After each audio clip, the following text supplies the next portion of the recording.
be in book club. Yes. I'm going to. All right. Let's get rolling with book club. Chapter 2 this week.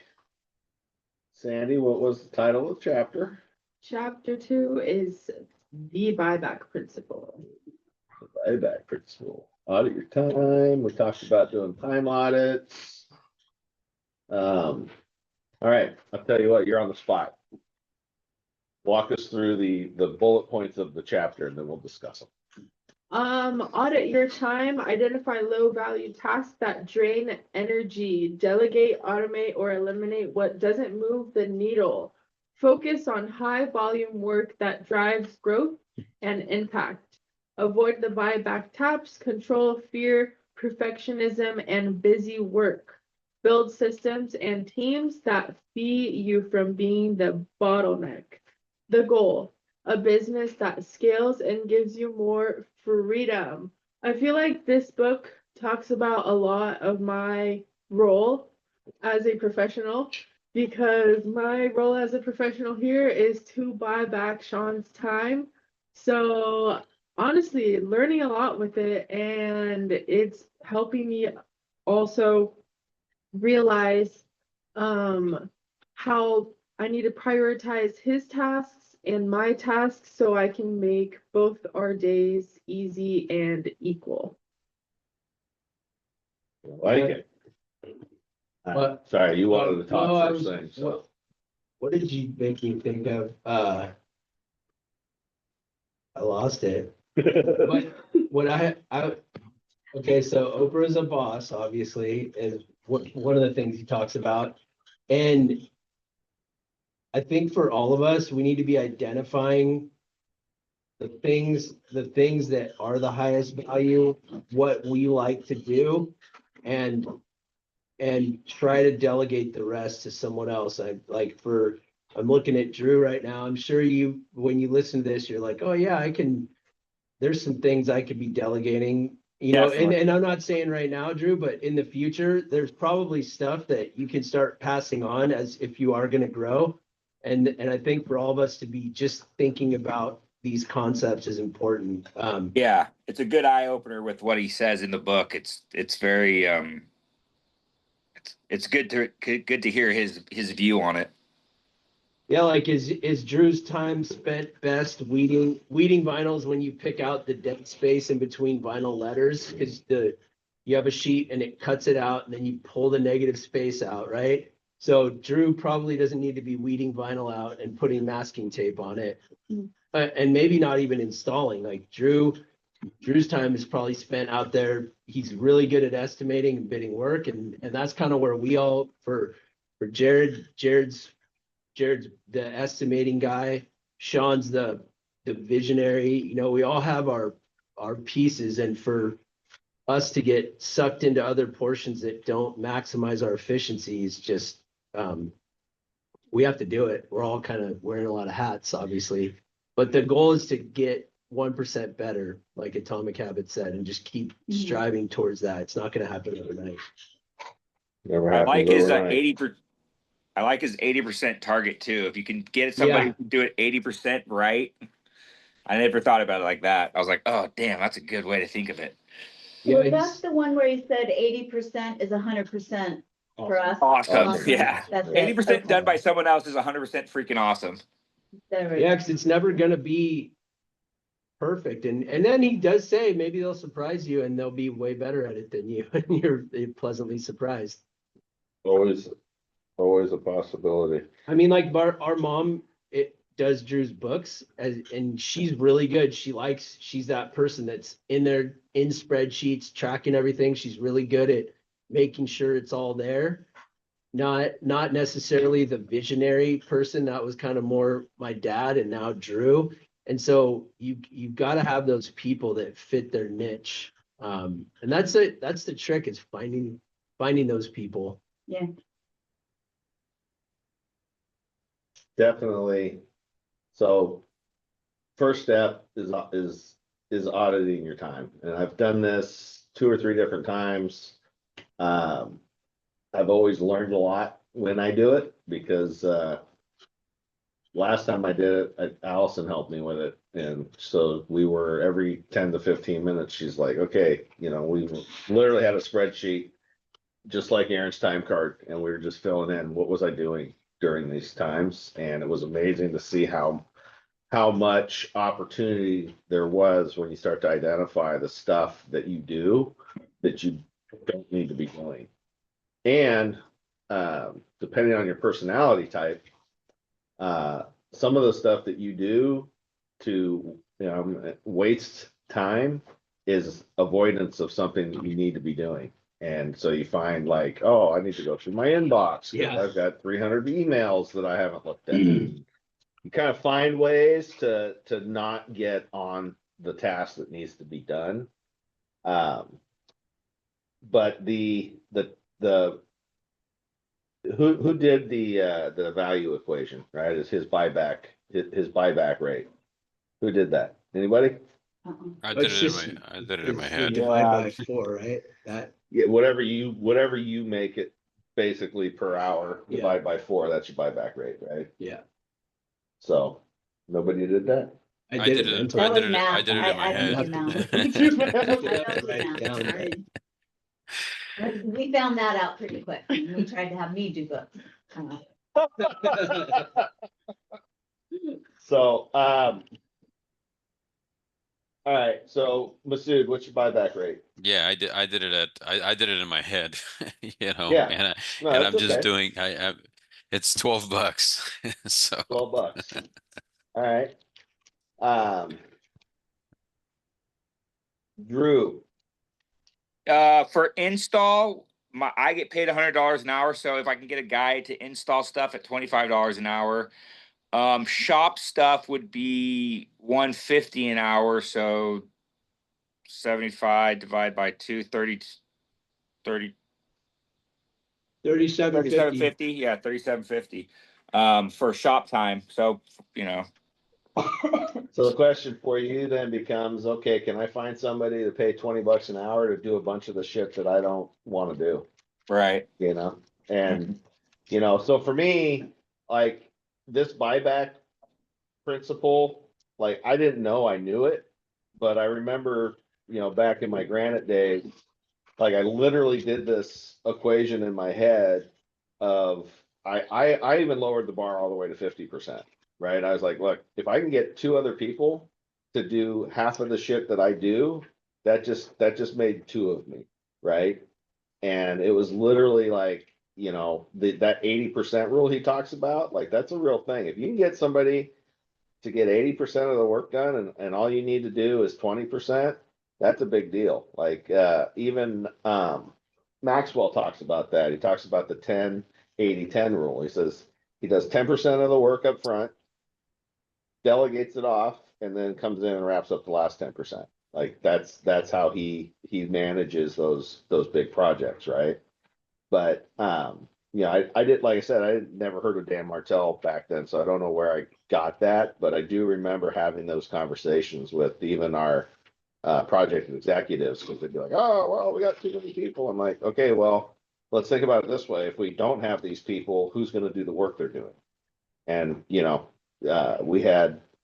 I think we had at our peak, we had like 13 foremen out there, right? So I looked at each foreman as an extension of me.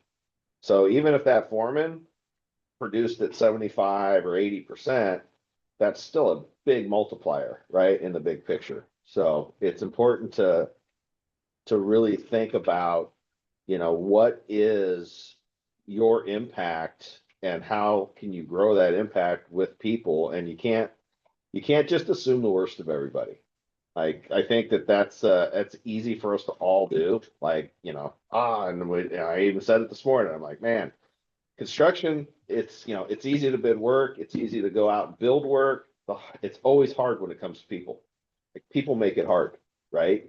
And that's totally negative, and that's not what I want to believe. So I pushed that aside. I think I even gave that caveat before I said it. I'm like, this is not actually how I want to feel, but Yeah, you did. the fact is the only way you grow is through people. Like, there's not one business that's massive that we all know that only one person they have one employee and it's them. Like it's impossible, right? Nike has thousands of employees, Apple has thousands of employees. Like everything that's big comes through people. And the biggest opportunity that you ever have in life is to figure out how to communicate well, and then listen. If I ever said I had a superpower, it was the ability to sit in a meeting with 25, 30 people and listen to their conversations and see where the misunderstandings were, and then stop the misunderstanding, get them to understand each other, and then move on. Right? Because too many people, they're having conversations, they think the other person knows what they're saying, but they're in completely opposite corners, right? And then they leave the meeting, nothing was resolved because two people walked away thinking that the resolution was completely different than it was, right? So just it's super important to learn how to communicate. And I'd say 95% of communication is listening. We all think it's talking, but it's really not. It's listening. And we talked about it this morning, right? In our daily strategy meeting. What's the most important part? It's listening to the person talking to you and understanding what they're saying. Most of us listen on through a screen and a filter of us thinking about what we're going to say next. We don't actually listen. We just plan our next speech, right? I think that's what you said is important. Even though we may think what you said is negative, I think that if we were to take it from another lens and go, okay, understanding that the construction part's generally pretty straightforward and easy, the people are the difficult side, and go, okay, well, he talks about this, I get to go and understand these people better. I get to go communicate with these people, and I get to figure out their motivations. If we can reframe our thought process on that, I think it opens up, like what was he saying? What he could sit in an art class for 3 hours and time speeds by, but Yeah. if he was sitting there in silence, it would take a long time for The that math time to class, go he hated by. math, Time right? is an illusion. So we can frame these things mentally in our minds, and I think we'll get better outcomes. It's a lot more profound than it sounds, and it's harder than me just saying it. Doing it is tough. Well, and the other part is, if you look at Brandon and his team, that's why they put so much emphasis on, the onboarding process, making sure that you're very clear with a person when they enter your business on what it is they're expected to do, and that you check for their actual competencies, not just what they write on paper.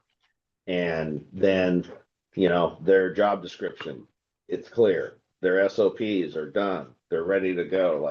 The easier you make it for somebody, the better they can perform. And then the least likely you are to get frustrated.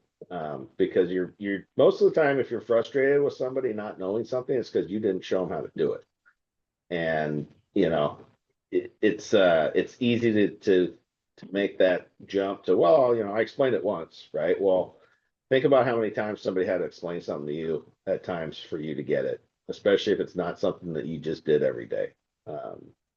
So, this whole process is about doing better and creating an environment where people can thrive. So people aren't the problem, right? The problem is I need more people, not the problem is these people suck. It's all right. How fast can we onboard somebody and get them productive day one? And that all comes back to the SOPs, the onboarding process, giving them the tools they need to go be successful. It'd be like Drew sending the guy out to hang signs with no tools, right? He's like, well, how come you didn't get it hung? Well, because I No didn't have install the kit. tools. Well, how come you didn't have the tools? Didn't you know you needed them? Well, I've never hung a sign before, so You didn't right? give me the box. Yeah, so easy. But you've got to always be cognizant of other people's abilities, and, you know, the better you define the expectations and the better your onboarding process, the quicker you're going to recognize that that person was just really not a good fit. And then if they're not a good fit, you gotta let them go as quickly as possible, because the longer they stick around, the more you start to feel obligated, the more you start to feel like, you know, well, they're here, well, you know, they're kind of doing it, so, you know, we'll just keep them around. I don't have anybody else. I mean, there's always an excuse, right? So the better your process, the quicker you can make better decisions. Good data, right? I mean, everything is centered around data. If you got good data, you can make good decisions. Have shitty data, you make shitty decisions. Yeah, so one of the things that I've always been pushing for all of us is to actually track the actual time. And that's the only way you can actually audit your time. And I've said this before, my time's broken up into 15-minute chunks. It sounds crazy, but it's once you get in the habit of doing it, it's pretty easy, and it becomes subconscious. And being able to go back and look at the time, I promise you won't remember at the end of an 8 to 10 hour day. You're not going to remember what you did from the get-go. So I do it in Excel. If any of you want the Excel spreadsheet, I'll send you a template. Yeah. Pretty helpful.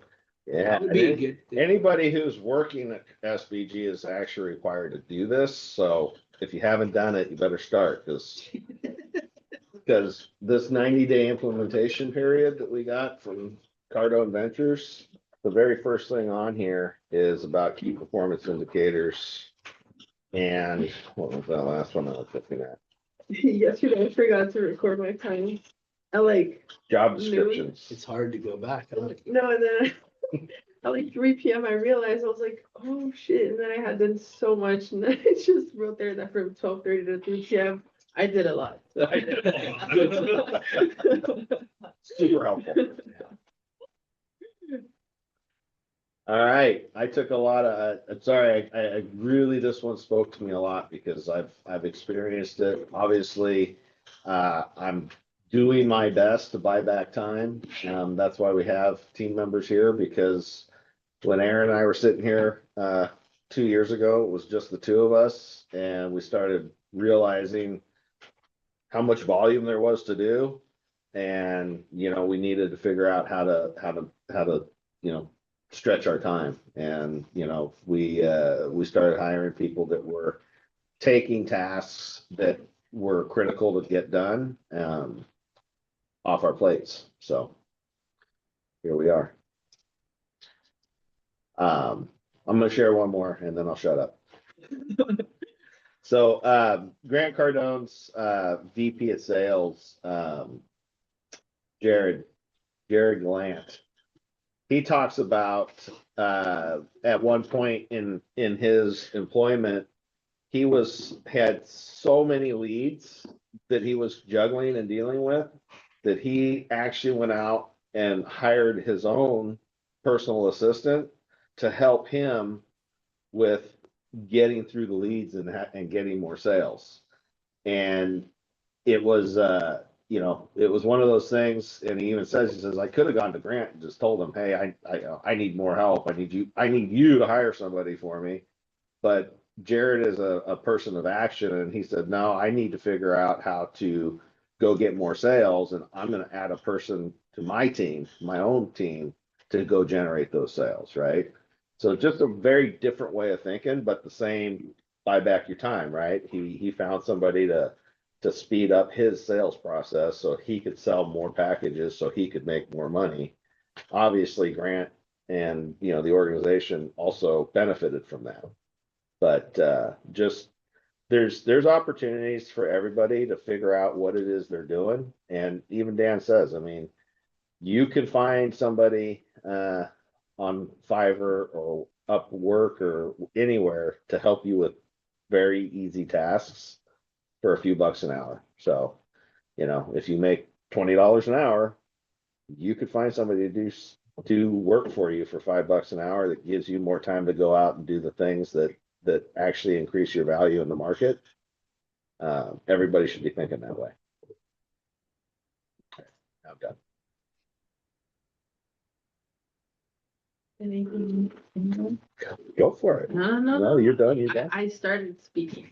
I opened the Ooh. discussion. I am stuck. My brain is stuck on, can we really find nowadays anyone to do anything for us for $5 an hour? No, that's impossible. Yeah, you can. There's a trade-off. I was gonna say. There is a Pakistan. trade-off. I will not, I'm not going to disagree with what Dan Martell says. We have made some attempts in that, what do you call it? The, what do they call that when you offshore something? Virtual Virtual. Outsource. assistants or outsource stuff. Outsourcing, yeah. So far, my experience has not been good, but you know, that's my experience.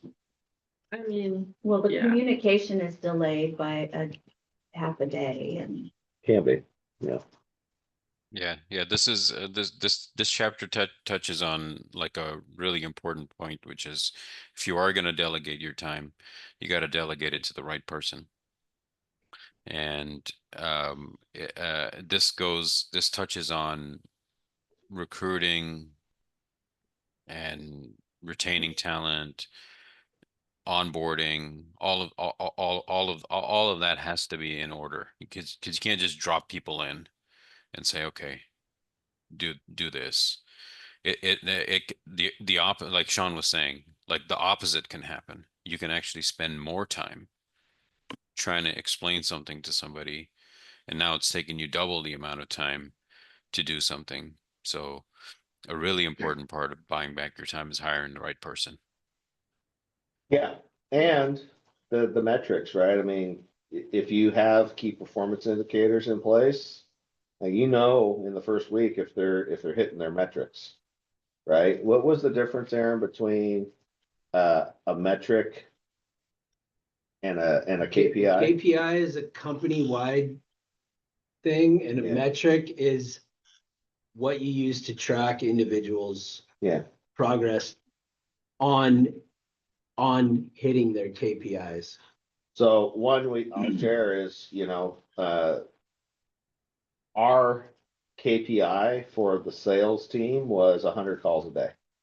Like 100 calls a day, minimum. If you do 100 calls a day, you know, we that was our KPI. So we had something super easy to measure.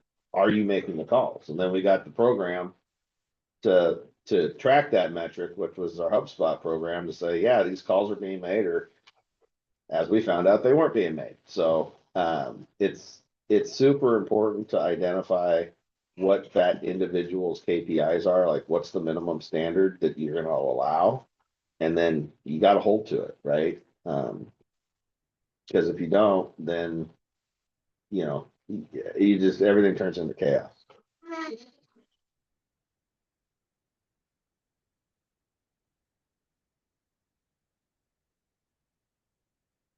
All right, I feel like I sucked the oxygen out of them. everyone's done. Oh my god! Yeah, so I think it goes back to like the tasks that you do delegate have to have a clear deliverable and a way for you to measure, is this person actually doing it or not? Not just saying, okay, bid this project for me. It has to be more specific to like measurable and very specific. Then you can drop somebody in and say, okay, here, do this. Yeah. I think when it's kind of like too many different options for how the outcome or the deliverable can be, I think that is what makes it tricky, and you can actually have the opposite effect of buying back your time. Yeah, I think this yeah, is you could this is an definitely spend important a lot point. of time. And you know, again, as the responsible individual in that relationship, you've got to put in the work to make sure that it's trackable and measurable, and then do the work of tracking and measuring, and then having that conversation that needs to be had, right? And I think because if you just like you said, you just drop somebody in, you walk away, and then you come back a month later and you're like, oh my God, everything's fucked. Well, now, now you'll probably spend 5 times what it would have taken you to have done it right the first time, right? And I think that's what part of what you're saying is, you definitely have to set people up to succeed. And if you don't, then you really are the only one to blame. Yeah. Simple as that, right? Buck always stops with you. So. Yep. The other side of this, though, is this is a huge opportunity, right? I mean, we know in our industry, in construction, that people problems are massive issues for companies, right? I mean, there's a shortage of contractors. There's a shortage of labor to support those contractors, and there's an aging out workforce that's, 40% in the next 10 years are going to retire out. So again, where you find the problem is where you find the opportunity, right? So the better we do at creating these KPIs, creating these systems, and making us the most efficient option for that GC who needs to hire that project manager or is looking for that estimator. It not only gives us leverage in the market if we have the best people here, but it also gives us an opportunity to then offer even more services, right? Like, oh, well, let's go find all your people problems, right? And that's what Brandon's done. Says, hey, come pay me to look at your business. I'll tell you what's wrong with it. And then if you want to fix it, I can help you fix it. Right. And that's generally what we are attempting to do here with South Bay Grading is, hey, let's all work together. Let's figure out what's not working. Let's go fix those things that aren't working. So the bigger play here over time is, we could be a Cardone style enterprise that's just like, the masters of fixing your business and making it profitable, ultimately giving you the option to sell it for the highest value possible, right? That's the long-term goal, is to create a place where everybody gets to thrive, create the maximum amount of value, and allow them to exit when they're ready. All right. Are we all talked out, or did you have anything you wanted to share? I listened to this chapter this morning. The only thing that stuck in my head at all was the quadrants. And I don't even remember all of them. It's the delegate quadrant, the Automate. production quadrant. Delegate, automate, eliminate. Oh, they're written right there. Okay. Oh, yeah, I know what you're talking That's not about, four. production quadrants. Yeah. I know what you're talking about, though. Yeah. But Yeah, it's the delegate quadrants. You're both low value and what you hate doing.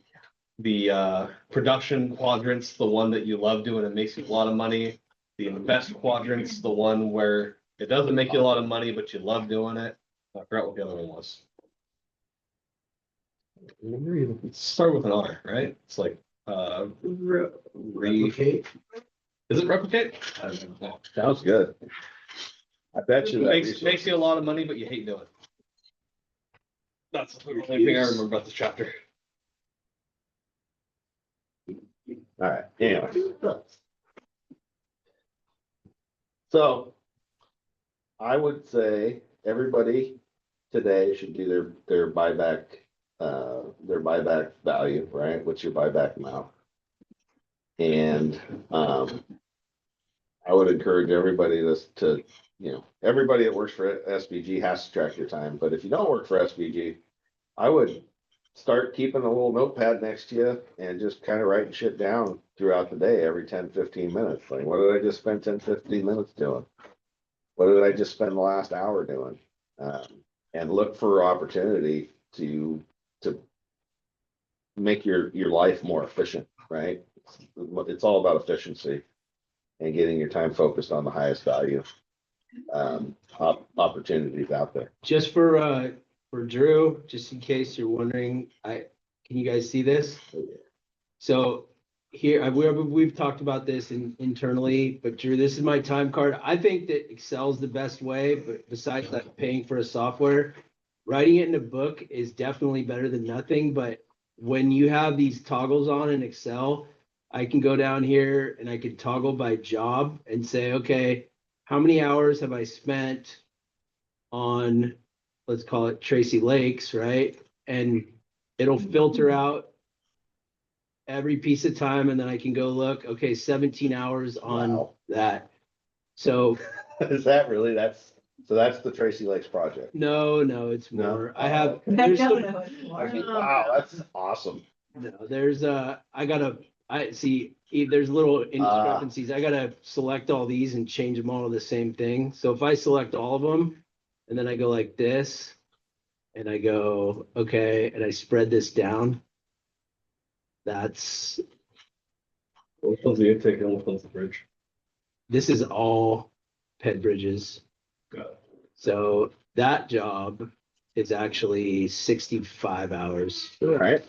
So that's how we can, for us, it's like, how much time did I spend estimating, working on, and then I can toggle these further by construction and pre-con. Obviously, I wasn't tracking all this stuff. So I'm not all doing this at the highest level, but this But- helps me know at least total time spent. In our world now, we can literally now go back, look at our estimate, what we had in our budget for project management and see if we're ahead or behind. And this goes back to 2023. Like this has been, I mean, there's a lot of data here. So It's like we're gonna do some data mining today. yeah, it seems crazy, but it's come up many times for us to know, hey, Aaron, how much time did you spend doing this or that? I have time.